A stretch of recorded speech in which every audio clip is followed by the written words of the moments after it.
इथे आता आपण काही कलर्स ठेवलेले आहेत क्रेयॉन. तर आता त्याचा आपण सिक्वेन्स कसा केलेला आहे, इकडे 1 2 3 4.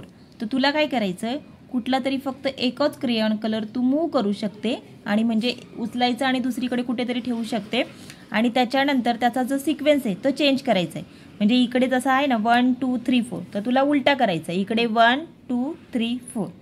ठीक आहे, चल स्टार्ट. या स्टिकला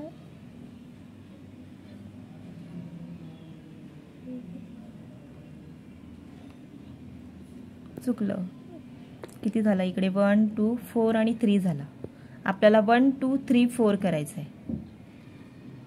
व्यवस्थित कर. आता फक्त एक चान्स, व्यवस्थित नीट विचार कर आणि मग कर.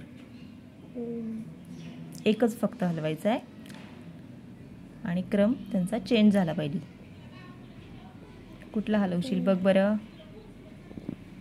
जर हावळा घेतला आणि ह्याला ह्याच्यामध्ये ठेवला तर 4 3 2 आणि 1. करेक्ट.